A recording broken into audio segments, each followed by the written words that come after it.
Okay. There we go. Alrighty. Can we see the guitar? Can we see? There we go. Yes, we can. Happy days. Nah. Okay.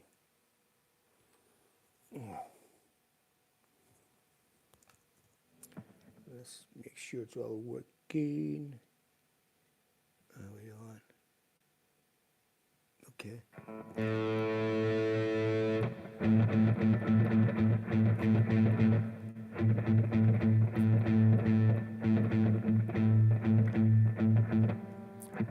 Bam.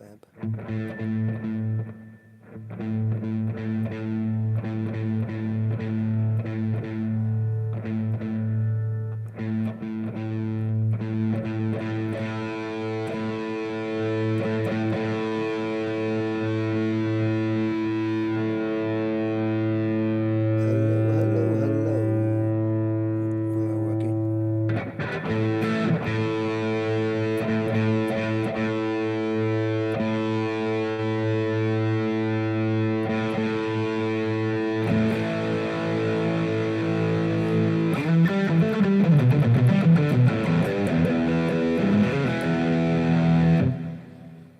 Move this back a bit, so I don't know. Lord knows. If we get it all in, it's hard to tell. Now.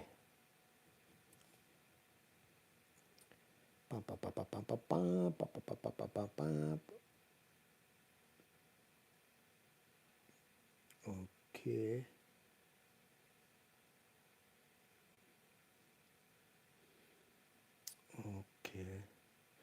What's up? Well, that's not very good for a start. The picture. What can we do? Well, we'll leave it for now.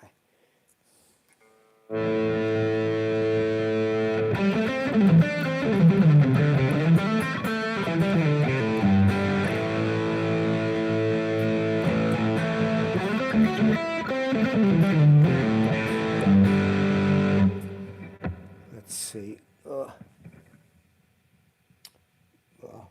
anyway, let's get started. Okay. No. Okay.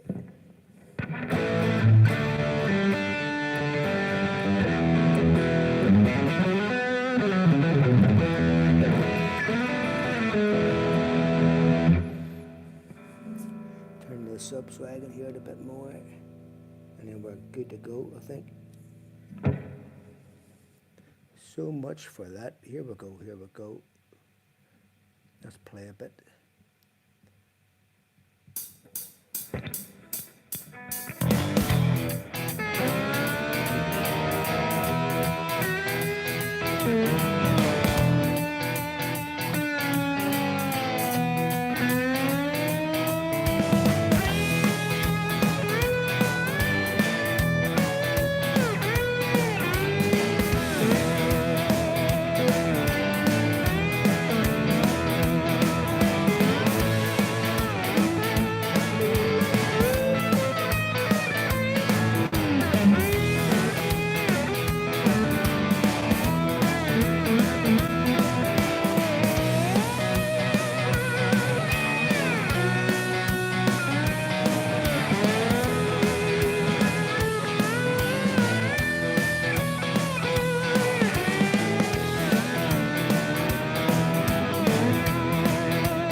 already. Anybody at home? Yes, we got a couple of people then.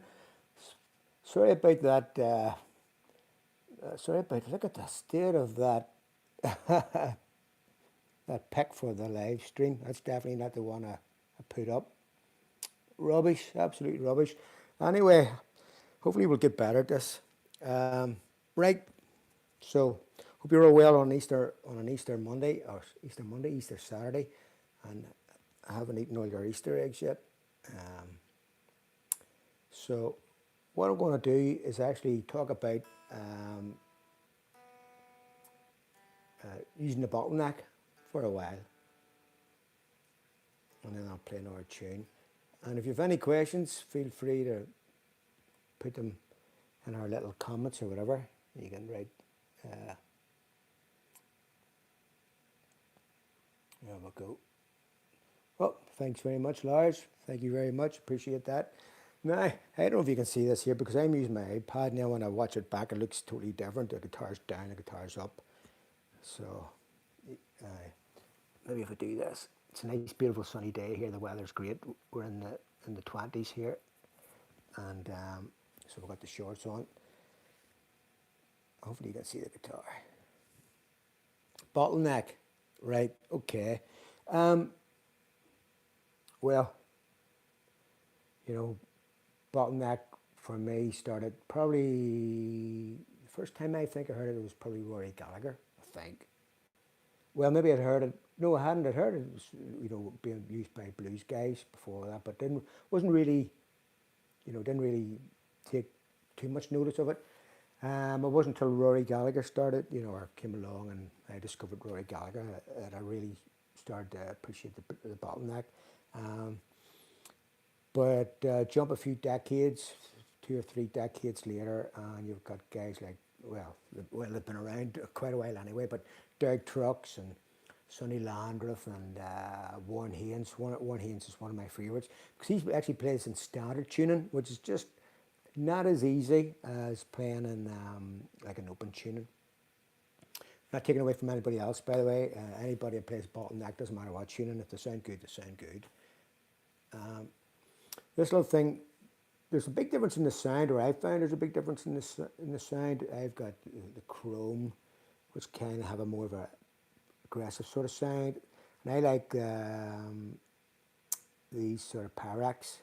These are Dunlop, Jim Dunlop 218. It has a nice thick wall, which I think makes a difference to my ears. It just sounds thicker. The thicker that wall is, the thickness of the actual Pyrex or the glass, it tends to have a thicker tone, sort of. And you can get the sort of brass slides as well, which I have. Brass slides tend to sound somewhere in between, you know, not as abrasive or as aggressive, but just maybe not as sweet. Depends on the guitar. Depends on your you know, acoustic, electric, your setup, your pickups. Everything depends on everything. Everything depends on everything else, you know. So it's good to experiment. What I will say is when you're using the bottleneck, it's obviously you can use the pick or not pick. I tend to not use the pick, just to tend to hold it in my hands. A couple of things. It's just, you know, you're using the frets as a guide for the bottleneck. So you're aiming to play not behind the fret the way you would when you're playing the guitar normally. But what you're doing is you're playing over the fret, but you really got to use your ears as the guide and not your eyes just for the tone. That's a big important thing as well. Just, you know, make sure that to help get the pitch going. Also, simple things like palm muting or dampening the string, so we're not getting a lot of noise. Because if I play without dampening, okay, let's see if I go.